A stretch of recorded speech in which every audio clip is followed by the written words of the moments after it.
Dnyanradha multi-state cooperative सोसायटीकडून लाखो ठेवीदारांच्या कोट्यवधी रुपयाच्या घोटाळ्याप्रकरणी ज्ञानराधाचे सर्वेसर्वा सुरेश कुटे, संचालक अर्चना कुटेंसह संचालक मंडळावर आतापर्यंत जवळपास 108 गुन्हे दाखल झाले आहेत.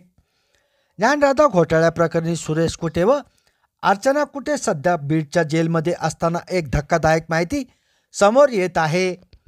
ज्ञानराधासह कुठे उद्योग ग्रुप बुडाला की बुडवण्यात आला, असा प्रश्न या माहितीच्या आधारे पडत असल्याचे चित्र निर्माण झाले आहे. विशेष म्हणजे ज्ञानराधासह अल्पावधीत नावाजलेल्या कुठे उद्योग ग्रुपला रसातळापर्यंत पोहोचवण्यात माडाचे माजी खासदार रणजितसिंग नाईक निंबाळकर यांची महत्त्वाची भूमिका असल्याची अत्यंत धक्कादायक माहिती समोर येत आहे. साधारण 18 वर्षापूर्वी कुटे ग्रुपचे सर्वेसर्वा सुरेश कुटे यांनी विविध उत्पादनाच्या प्लांट उभारून गरुड झेप घेतली. मागच्या 17 वर्षापूर्वी बीडमध्ये ज्ञानराधा मल्टीस्टेट कोऑपरेटिव्ह सोसायटीची स्थापना केली. विशेष म्हणजे बीडच्या ज्ञानराधा मल्टीस्टेटच्या संभाजीनगर, जालना, परभणी, नांदेड म्हणजेच जवळपास पूर्ण महाराष्ट्रात असंख्य शाखा उघडण्यात आल्या. मराठवाड्यात जवळपास 58 शाखांमध्ये ठेवीदारांनी 45,000 कोटी रुपयाच्या ठेवीच्या स्वरूपात गुंतवणूक केली. जास्तीचे व्याजदर मिळत असल्याने लाखो कष्टकरी, मजूर, शेतकरी आणि व्यापाऱ्यांनी ज्ञानराधा मल्टीस्टेटमध्ये गुंतवणूक केली असताना दुसरीकडे कुटू ग्रुपच्या उत्पादनाच्या कंपन्यांचे जाळे राज्यातच नव्हे तर देशभरात पोहोचले.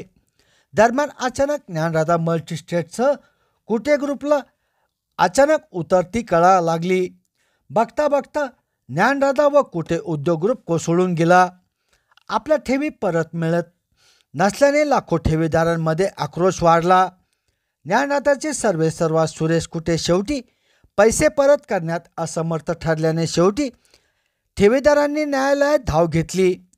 सुरेश कुटे यांच्यासह अर्चना कुटे आणि संचालक मंडळावर आतापर्यंत अनेक जिल्ह्यात 108 गुन्हे दाखल करण्यात आले आहेत.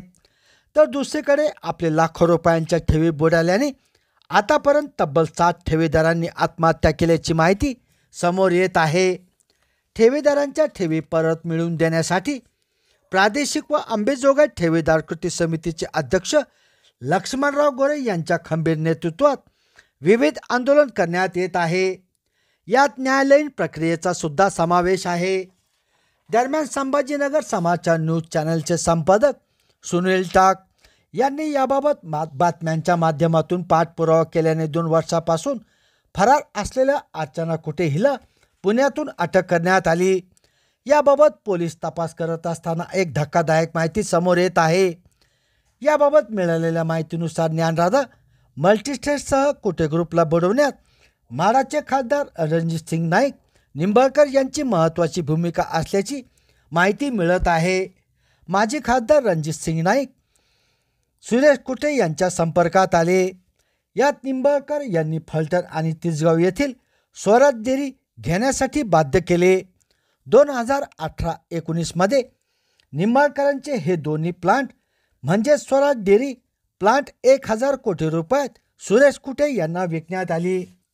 दरम्यान स्वराज डेअरीवर मोठ्या प्रमाणात कर्ज होते.